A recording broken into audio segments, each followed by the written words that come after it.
Bom dia! Neste vídeo de hoje nós vamos falar a respeito do princípio do controle ou da tutela. Para Maria Silvia Zanella de Pietro, o princípio do controle ou da tutela foi elaborado para assegurar que as entidades da administração indireta observem o princípio da especialidade. Vamos falar do princípio da especialidade ainda nesta aula. Esse princípio é representado pelo controle da administração direta sobre as atividades das entidades administrativas, com o objetivo de garantir as observâncias de suas finalidades institucionais. Dessa forma, são colocados em confronto a independência da entidade, que possui autonomia administrativa e financeira, e necessidade de controle, uma vez que a entidade política, União, Estados, Distrito Federal e municípios, entidades políticas e não administrativas, precisa se assegurar que a entidade administrativa atua em conformidade com os fins que se justificaram a sua criação. Contudo, como não há subordinação entre a administração direta e a indireta, mas tão somente vinculação, a regra será a autonomia, sendo o controle a exceção, que não poderá ser presumido. Isto é, só poderá ser exercido nos limites definidos em lei. Princípio da autotutela. Não se pode esperar que os agentes públicos sempre tomem as decisões corretas no desempenho de suas funções. Dessa forma, é imperioso que exista uma forma de a administração corrigir os seus próprios atos. Nesse sentido, o princípio da tutela estabelece que a administração pública possui o poder de controlar os seus próprios atos, anulando-os quando ilegais ou revogando-os quando inconvenientes ou inoportunos.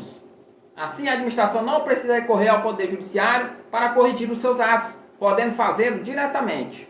Esse princípio possui previsão em duas súmulas do STF. A 346, que estabelece que a administração pública pode declarar a nulidade dos seus próprios atos, e 473, que dispõe o seguinte: súmula número 473. A administração pode anular seus próprios atos quando eivados de vícios que os tornam ilegais, porque deles não se originam direitos. Então, atos ilegais não se originam direitos. Quando eivados de vícios, se tornam ilegais e eles não originam direitos. Ou revogá-los por motivo de conveniência ou oportunidade, respeitados os direitos adquiridos e ressalvada, em todos os casos, a apreciação judicial.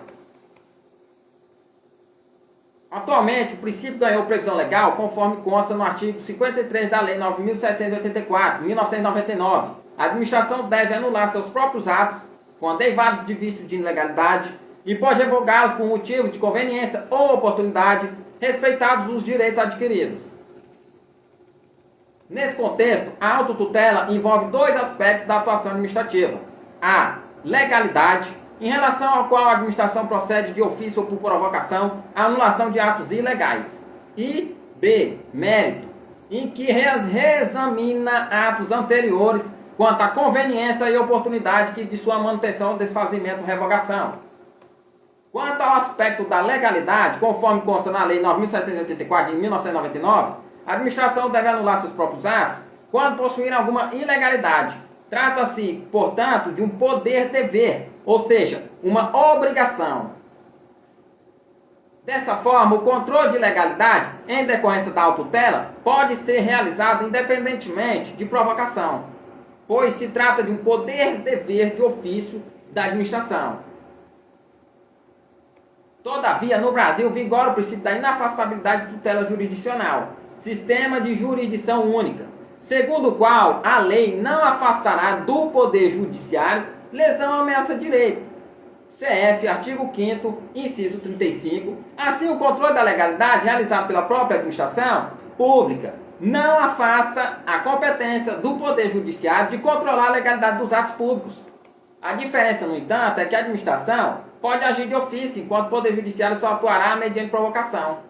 Então, ela age de ofício e o Poder Judiciário somente quando provocado. A administração não se limita ao controle de atos ilegais, pois poderá retirar do mundo jurídico atos válidos, porém que se mostraram inconvenientes ou inoportunos. Nesse caso, não estamos mais falando de controle de legalidade, mas de controle de mérito. Dessa forma, após o juízo de valor sobre a conveniência e oportunidade, a administração poderá revogar o ato. Aqui reside uma segunda diferença da autotutela para o controle judicial, pois somente a própria administração que editou o ato poderá revogá-lo, não podendo o judiciário anular um ato válido, porém inconveniente de outro poder. Vale dizer, o Poder Judiciário poderá anular um ato ilegal de outro poder, porém não poderá revogar um ato válido. Ele só pode revogar ato ilegal. Ato válido ele não revoga. Isso ocorre porque o controle judicial analisa os aspectos de legalidade e legitimidade, mas não pode se imiscuir no mérito administrativo. Mas não pode se imiscuir no mérito administrativo. O Poder Judiciário e os demais órgãos de controle não poderão invadir o mérito. O Poder Judiciário e os demais órgãos de controle não poderão invadir o mérito, ou seja, a conveniência e a oportunidade que cabe ao gestor. Todavia, isso não impede o controle dos atos discricionários, aqueles que a pessoa escolhe a penalidade, que poderão ser analisados sobre o prisma da legalidade e legitimidade. Assim, se um ato discricionário fugir da liberdade atribuída pela lei ao agente público, ou então, se for realizado de forma desproporcional, poderá o poder cumprir frisar, no entanto, que o controle judicial faz parte da função típica do Poder Judiciário, que ocorrerá, por exemplo, quando esse poder anular um ato administrativo do Poder Executivo. Contudo, quando estiver exercendo a sua função atípica de administrar, função administrativa, o Poder Judiciário também poderá revogar os seus próprios atos. Isso porque, nesse caso, estará atuando como um órgão administrativo e não como Poder Judiciário.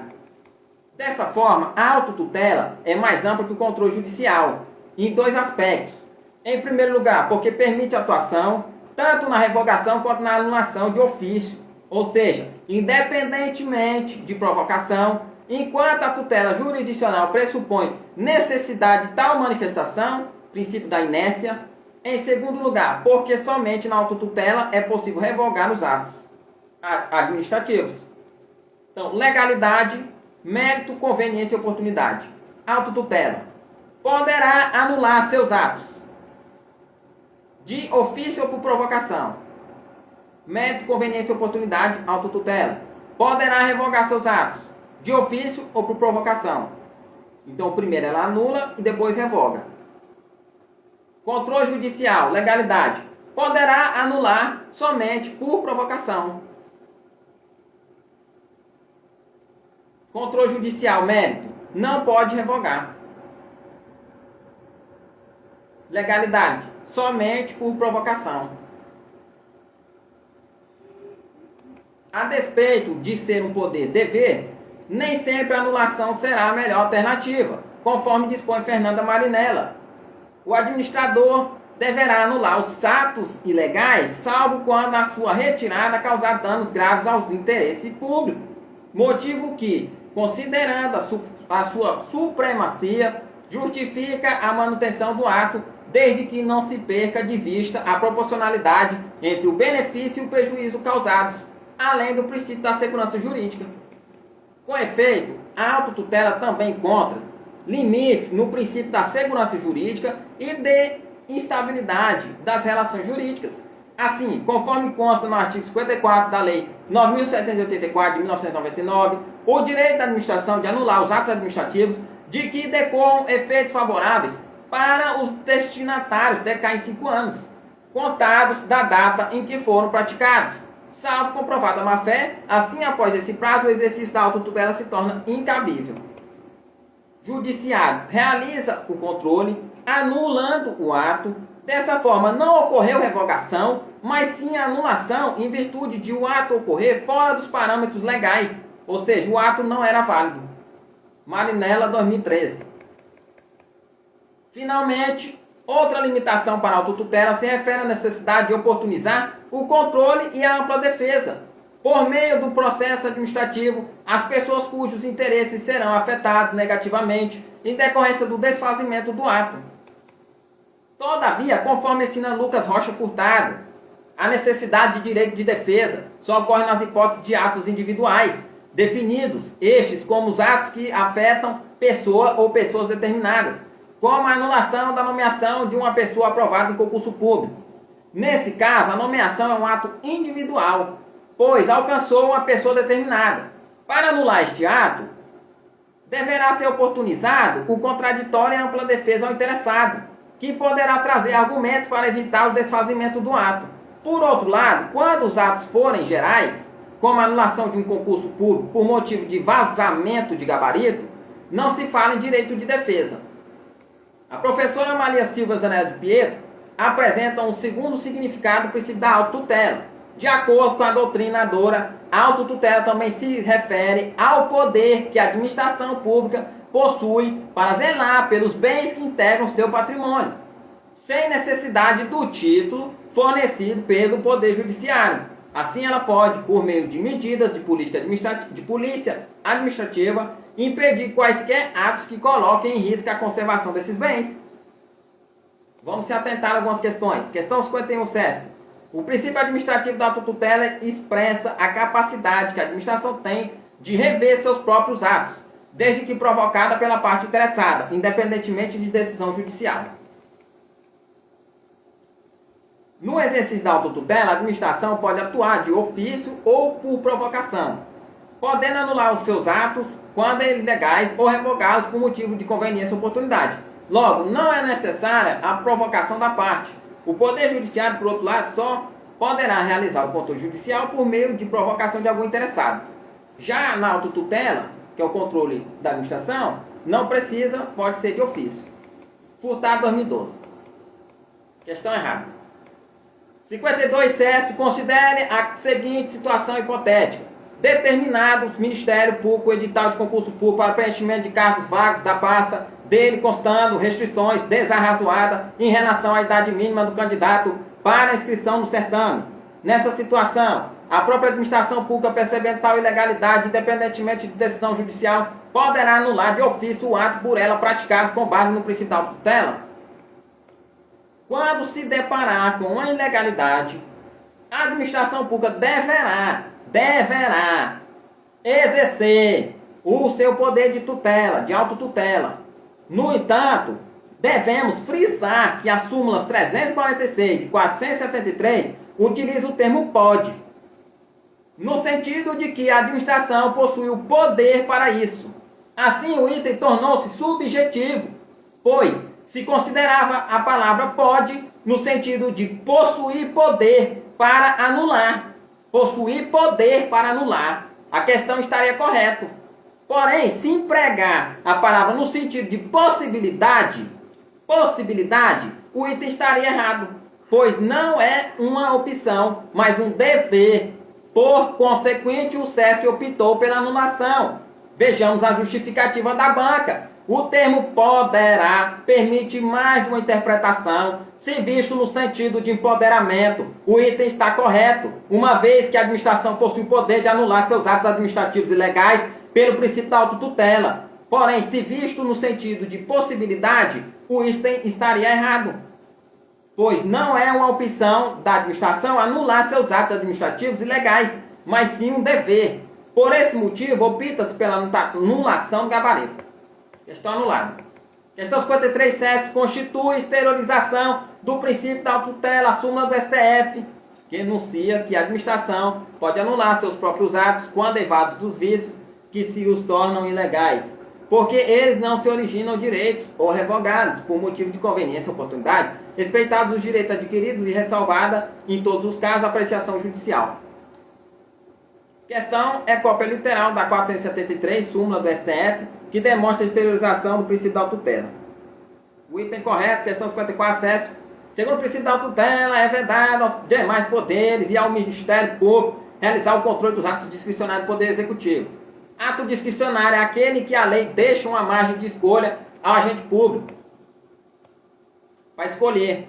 Por exemplo, imagine que a lei dispôs que o agente público pode sancionar um morador que desrespeita normas de segurança na reforma de sua casa. As penalidades previstas na lei são advertência e multa, cabendo ao agente analisar o caso e definir a sanção a ser aplicada. Ao se deparar com a situação como esta, o agente público deverá decidir discricionariamente qual a penalidade será aplicada. Assim, não pode o Poder Judiciário invadir o mérito da decisão, porém poderá analisar se ocorreu algum exagero. Nesse caso, exagero, a discricionariedade fugiu do razoável, motivo pelo qual será possível anular o ato. Assim, o Poder Judiciário e o Ministério Público, como órgão que poderá impetrar as devidas ações judiciais, não pode intervir no mérito do ato discricionário, mas poderá analisá-lo para verificar se nenhuma ilegalidade foi cometida. Assim, o princípio da autotutela não afasta o controle dos atos discricionários realizados pelos outros poderes sobre o poder executivo. Errada a questão. Próximo vídeo, o princípio da motivação.